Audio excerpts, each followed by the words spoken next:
Certified Fraud Examiner CFE exam. Let's get started. Which of the following offender types in which people who take the money and run away? Is it A, absconders? Or B, long-term violators? Could it be C, offender types? Or lastly, D, none of the above?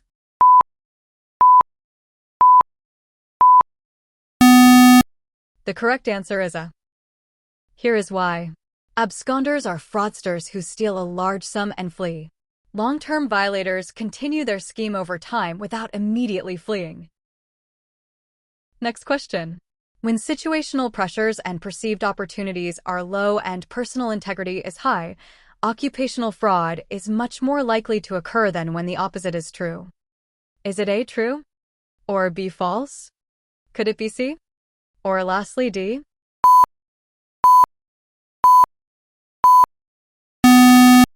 The correct answer is B. Here is why. This statement is false. Occupational fraud is less likely to occur when pressures and opportunities are low and integrity is high.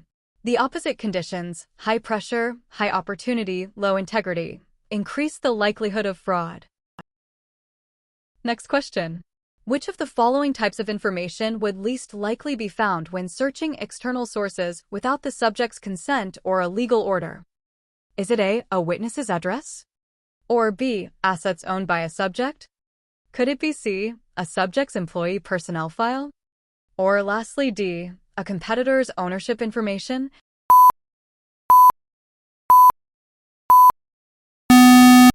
The correct answer is C. Here is why. An employee's personnel file is an internal company record, not an external public or proprietary database record accessible without consent or a subpoena.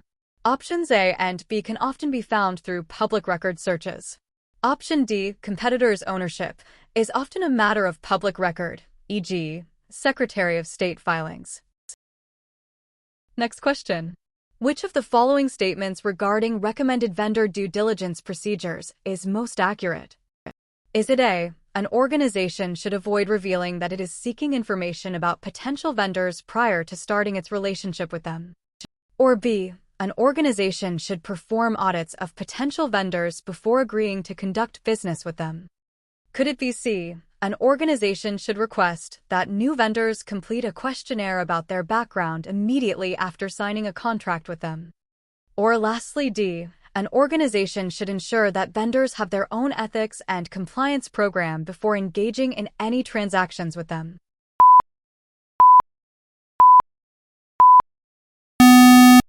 The correct answer is D. Here is why. A key aspect of vendor due diligence is assessing the vendor's ethical culture and compliance controls to mitigate third-party risk. Option A is not necessarily true. Transparency can be part of the process. Option B, pre-contract audits, is often impractical and costly. Option C is backward. Due diligence should occur before signing a contract. Next question. For its compliance program to be effective, an organization must perform procedures to ensure management hires only ethical individuals who exercise a substantial measure of discretion in acting on the organization's behalf. Is it A, true? Or B, false? Could it be C? Or lastly, D?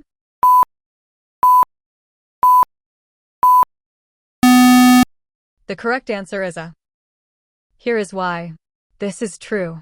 A fundamental element of an effective compliance program is hiring and promoting ethical individuals, especially for positions of trust and discretion. Background checks and ethical screening are crucial. Next question. Harry is an internal auditor with ABC Company.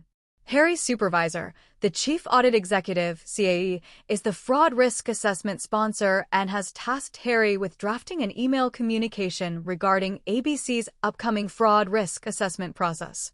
Which of the following is a best practice that Harry should implement? Is it A, Harry should keep the communication private and only share it with executive management? Or B, Harry's communication should encourage employees to participate in the assessment process? Could it be C, Harry should find a generic template to use as the primary communication to the entire staff? Or lastly, D, Harry's communication should be sent to the entire staff from his own email address.